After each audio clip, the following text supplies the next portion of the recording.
Hi everybody, it's Sunday thought for the day time, so I'm just going to cover the stuff that we covered in the morning services this morning. So I'm going to begin with the Bible reading which we had for today, which is the Romans reading. So we had Matthew 16, 21 to 28 with this, but the one that I'm going to read for you just now is Romans 12 verses 9 to 21. Let love be genuine, hate what is evil, hold fast to what is good, love one another with mutual affection, outdo one another in showing honour, do not lag in zeal, be ardent in spirit, serve the Lord, rejoice in hope, be patient in suffering, persevere in prayer, contribute to the needs of the saints, extend hospitality to strangers. Bless those who persecute you, bless and do not curse them. Rejoice with those who rejoice, weep with those who weep. Live in harmony with one another. Do not be haughty, but associate with the lowly. Do not claim to be wiser than you are. Do not repay anyone evil for evil, but take thought for what is noble in the sight of all. And if possible, so far as it depends on you, live peaceably with all. Beloved, never avenge yourselves, but leave room for the wrath of God, for it is written, vengeance is mine, I will repay, says the Lord. No, if your enemies are hungry, feed them. If they are thirsty, give them something to drink, for by doing this you will heap burning coals on their heads. Do not be overcome by evil, but overcome evil with good. So that was the reading for today, and I was really struck by various things in it, particularly the whole kind of theme of kindness. So lots of you will have seen on the internet the little inspirational saying that says, in a world where you can be anything, be kind. In a world where you can be anything, be kind. And it's one of those kind of inspirational quotes, and it particularly became really popular immediately following the death of Caroline Flack this year. So it was a really sad time, but it did point out to us that we should be kind. And I kind of think that little saying, in a world where you can be anything, be kind, is a summary of this little passage of Romans where we're encouraged to do all these things. Kindness is really important. There's even a UK charity devoted to kindness. I was looking at their website and this is what it says. Be Kind movement was established with the aim of celebrating and amplifying the power of kindness through education. Since 2015, the UK registered charity has been providing educational opportunities to empower children and young people. Our purpose is to promote the development of emotional intelligence skills within children and young people through acts of kindness. It's good. It's good. We need to encourage children and to be kind. We need to value kindness as an important aspect of development, and it's a great thing. I wonder who in your life has been kind to you. There will be someone who has gone out of their way to be kind to you, who has brought you something, shared something with you, encouraged you, spoken kind words. There's someone, you can probably think who that person is who was kind to you.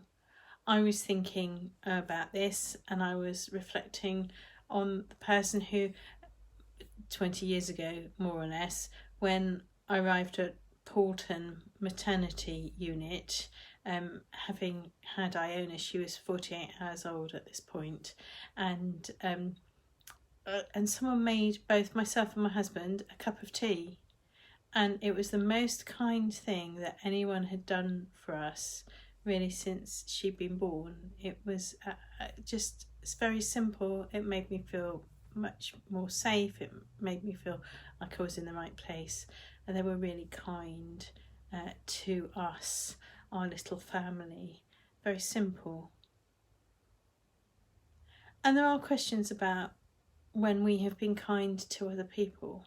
So when have you been kind to someone? When have you had the opportunity to make them a cup of tea or do something for them which has changed or encouraged them, built them up, done something really kind, been patient with someone, one of those things.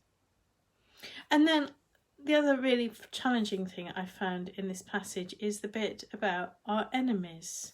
So if you remember, it says towards the end of the passage, if your enemies are hungry, feed them. If they are thirsty, give them something to drink.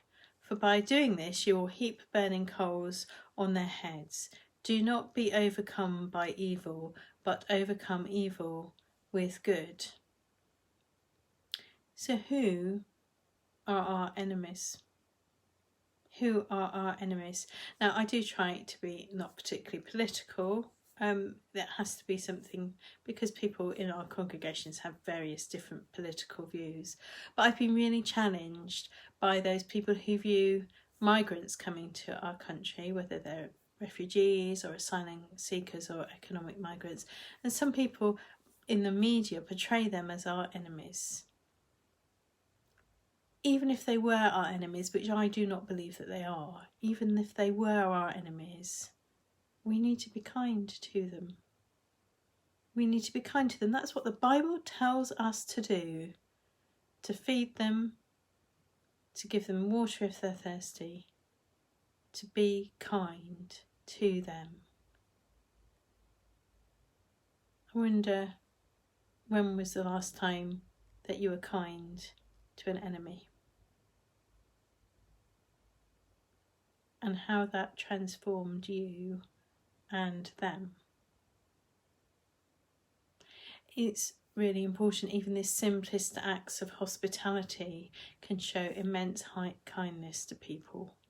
I was really struck by reading a report from the outreach workers of St Martin's in the Fields in London, saying that they were finding people who were thirsty on the streets of London because their normal sources of drinking water were closed, and so people were thirsty in central London during lockdown. If we're kind, we're part of the transformation, the part of the overcoming evil with good. I was thinking about two things. There's a writer, he's a songwriter, Bruce Cockburn, he's Canadian, he probably says Cockburn, who wrote a line, and it says, "Kick at the darkness until it bleeds light." Sometimes that is the right thing for Christians to do. Sometimes we need to be really proactive in striking against some sort of injustice that we see. Sometimes we need to have that really combative approach. And Jesus turned over the tables, didn't he, in the temple? Sometimes we need to have those. But I don't think that's what this Romans passage is talking about. I think this Romans passage is talking much more about things like, dispelling darkness with light. Even the smallest light can dispel darkness. You can't overcome darkness with darkness. You can only overcome darkness with light. But that can even just be a little bit of light. At the end of this passage, where it talks about getting on with one another, being nice to each other, being kind to each other, there's this little instruction, and it's so important for us. Such a challenge for us, really, really important. Do not be overcome by evil, but overcome evil with good. Do not be overcome by evil, but overcome evil with good. That's my prayer for us all, and a challenge for us all. So I'll be back midweek with another reflection on sometime on Thursday after lunchtime, when we'll be reflecting on some more of Terry Waite's writings. So I'll see you soon. Bye.